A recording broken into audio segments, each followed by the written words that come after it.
હું કાવ્ય ઘનશ્યામભાઈ વોરા, કન્યા શાળા સુલતાનપુરની વિદ્યાર્થીની 21મી સદી જાગૃતિની સદી એ વિષય પર થોડી વાત કરવા માંગુ છું.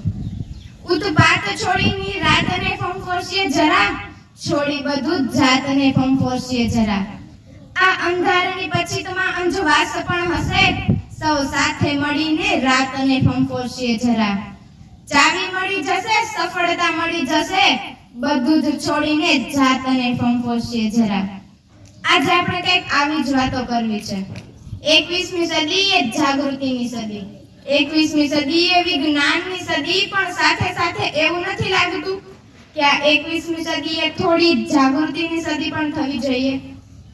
પ્રાચીન કાળમાં અનેક નારી રત્નોથી ઉજાગર આ ભારત વર્ષનો ઇતિહાસ જો સુવર્ણ યુગ હોય તો એવા કયા કારણો સર્જાયા કે જેના કારણે આપણે આપણા સમાજ માટે, આપણી જ્ઞાતિઓ માટે, આપણા દેશ માટે જાગૃતિના કાર્યક્રમો કરવા પડે છે. કદાચ અનિશુદ્ધ સંસ્કૃતિમાં વિદેશી સંસ્કૃતિના આક્રમણો સામેના રક્ષણ માટે કેટલાક રીતિ રિવાજો સર્જાયા, કેટલાક નિયમો સર્જાયા, સમાજને એક માળખું આપવામાં આવ્યું જેને તમામ લોકો અનુસરતા થયા. પણ સમયની સાથે કદાચ આપણે યોગ્ય પરિવર્તન ન પામી શક્યા. સમગ્ર વિશ્વ જ્યારે ખૂબ આગળ નીકળી ચૂક્યું ત્યારે આપણે એના વેગને, એના ઝડપને ઝીલી ન શક્યા. થાય છે સમાજમાં આવું ઘણીવાર કે સમજાઈ જાય તો ક્ષણમાં સમજાઈ જાય ને ન સમજાય તો યુવાની પણ વીતી જાય છે.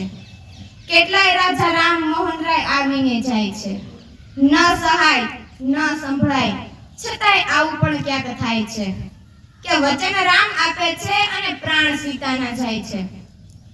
આજે આપણી સમાજની સૌથી મોટી કરુણતા એ છે કે સ્ત્રી શક્તિ, જેનાથી આ સમગ્ર સર્જન, આ વિશ્વ ધબકે છે, એ સ્ત્રી કદાચ પોતાની શક્તિને પહેચાની નથી શકતી, પણ આપણી માનસિકતા એની શક્તિને પહેચાની નથી શકતી.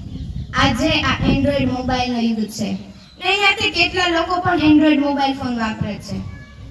હાથમાં રહેલા આ નાનામાં નાના ફોન વડે YouTube પર એક જ ક્લિક લગાવીને જોઈ શકાય છે દર્દનાક મોતના ખેલની વિડીયો, સ્ત્રી ભ્રૂણ હત્યાની વિડીયો. જો જોઈ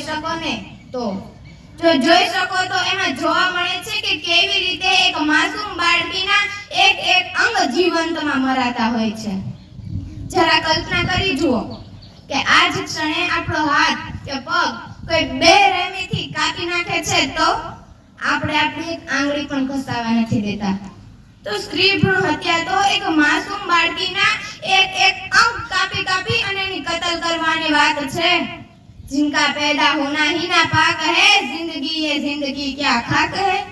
देश में अगर नारी अपमान का नाशाद है, दिल पे रखकर हाथ कहिए ये देश क्या आजाद है.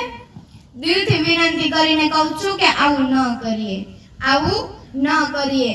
સ્ત્રી, દીકરી એ ઈશ્વરનો અવતાર છે, લક્ષ્મીનો અવતાર છે. લક્ષ્મીનો પણ નહીં, દીકરી એ માં સરસ્વતીનો અવતાર છે. એના આગમનથી ઘરમાં જીવન ધબકે છે. જય જય ગરવી ગુજરાત, ભારત માતા કી જય. હસ્તુ.